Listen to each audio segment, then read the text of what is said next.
तियों में इन सब के बीच शुरू हो गई। अरूप विश्वास पूर्व खेल मंत्री हैं, जो ट्रेजरर थे, अब नहीं हैं। कुणाल घोष कुछ बयान दे रहे हैं, उन्होंने नाम लिया कि एक नए हमारे ट्रेजरर आ गए हैं।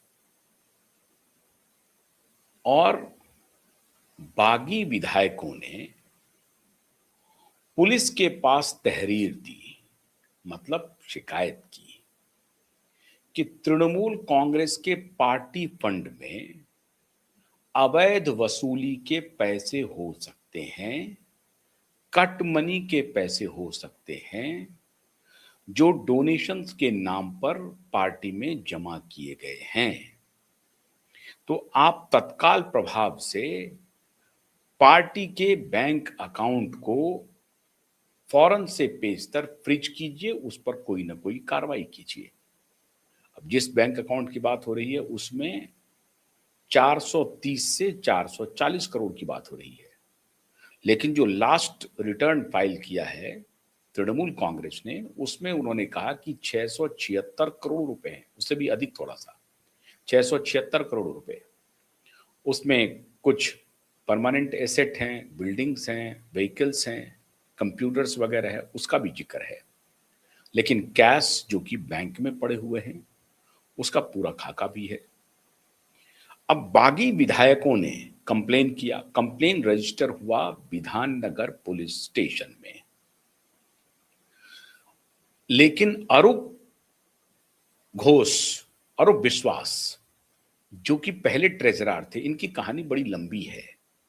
याद कीजिए, लियोनी मेसी आए थे, फुटबॉलर, कोलकाता, और वहां जो कुछ भी मिस हुआ उसके बाद इनके खिलाफ एफआईआर रजिस्टर किया गया था, जो भगदड़ वहां मची थी, इनके ही मिस के कारण मचा हुआ था।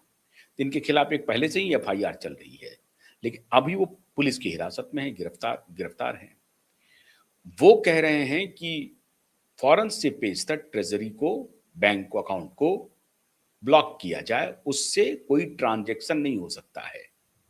पैसे आ सकते हैं बैंक में, फ्रिज का मतलब हुआ कि फ्रिज से ट्रांजैक्शन नहीं हो सकता है, बैंक से आप एक पैसा निकाल नहीं सकते, किसी को ट्रांसफर नहीं कर सकते हैं, लेकिन पैसे बैंक के खाते में जमा हो सकते हैं। इस तरह का फ्रिज है ये। तो बंगाल की सरकार ने, मतलब शुभेंदु सरकार ने, एक प्रकार से टीएमसी के अकाउंट को फ्रीज कर दिया। आरोप किसका था? आरोप था बागी विधायकों का। भारतीय जनता पार्टी के किसी नेता ने आरोप नहीं लगाया।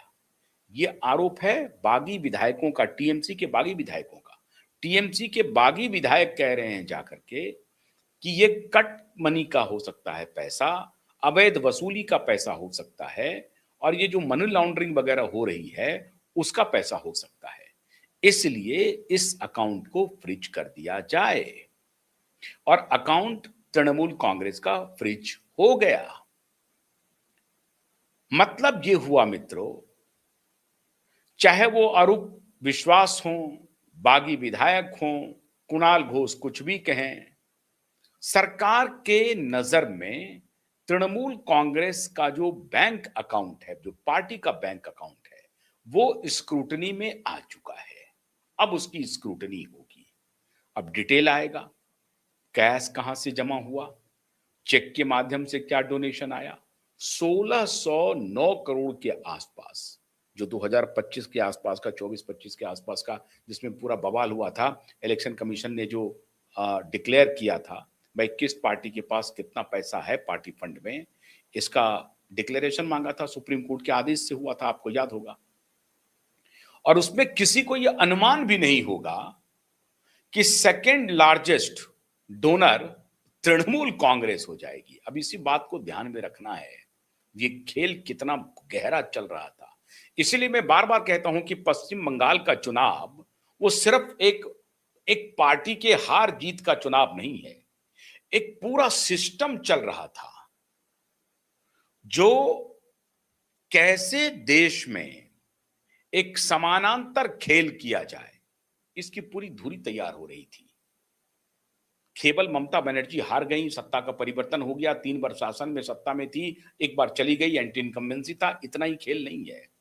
खेल ये था कि ममता बनर्जी को सत्ता में बनाए रखने के लिए पैसे का खेल चल रहा था। अब पैसे आ रहे थे, अब पैसे समंदर पार से आ रहे थे, कोई दूसरे तरीके से आ रहे थे, मॉरिशस के जरिए आ रहे थे, या महुआ मोइत्रा इसमें बड़ी रोल प्ले कर रही थी, जेपी मॉर्गन वाली, मुझे नहीं मालूम है। एचडीएफसी बैंक और एचएसबीसी बैंक, एचडीएफसी नहीं, एचएसबीसी बैंक, कोट अन कोट, एचएसबीसी बैंक पूरी दुनिया में बदनाम है इस बात के लिए कि वहां पे हर काला मनी वाइट हो जाता है। एचएसबीसी के बारे में लोग चर्चा करते हैं, मैं फिर कह रहा हूं, मैं पुष्ट नहीं कर रहा हूं, लेकिन चर्चा करते हैं ऐसी कि एचएसबीसी बैंक में हर काला मनी वाइट हो जाता है। और जेपी मॉर्गन के बारे में मैं आपको डिटेल से बता चुका हूं। जेपी मॉर्गन की कर्ता धर्ता तो हमारी महुआ मोइत्रा है। अब 1600 करोड़ रुपए के आसपास इनको इलेक्टोरल बॉन्ड से मिले थे, जो कहा जा रहा था इलेक्टोरल बॉन्ड से लगभग 1000 करोड़ के आसपास इनको डोनेशन मिला। इलेक्टोरल बॉन्ड खरीद सकती थी पार्टी, जो खरीदी पार्टी, मतलब इनके लिए मिला वो डोनेशन।